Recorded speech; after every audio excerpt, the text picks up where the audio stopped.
सरकार एका हातानं पैसे देतं आणि दुसऱ्या हातानं महागाई वाढवून तेच पैसे परत घेतंय का, असा थेट सवाल महिलेनं व्हिडिओतून उपस्थित केलेला आहे. साखर आणि घरगुती वस्तूंच्या वाढत्या दरांवरही महिलेनं नाराजी व्यक्त केली असून लाडकी बहीण योजना बंद करण्याची मागणी या महिलेनं केलेली आहे.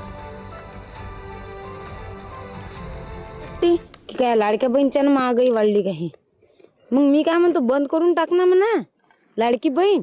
काही घेणदेण नाही आम्हाला. आमचा 50-60 रुपये किलो साखऱ्या आणि 60-70 रुपये किलो तेल करा आणि गॅस जो पहिले होता की नाही भाव 600-700 रुपये, बस तो करून टाका म्हणा.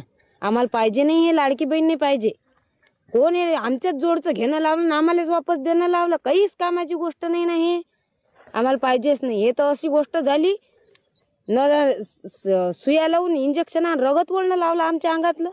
त्यापेक्षा डायरेक्ट खलासच करून टाक ना बापा. हे पहा बरं आमची सोय नाही लागू राहिली. हे बा चटणी आणली ना, अशी परिस्थिती आली आमच्यावर या महागाईच्या ना. पैसा नसला घरात की भांडणं होतात. काय ते 500-600 रुपयाले 500-600 रुपयाचा तर किराणाच लागते घरात. तेल आणि साखरात असतं खसकन 200-300 रुपये चालले जातात. हा बंद करून टाका म्हणा हे लाडकी बहीण. आमचं जे आहे ते पहिलं चालू द्या. लावला डोक्याला ताण द्या.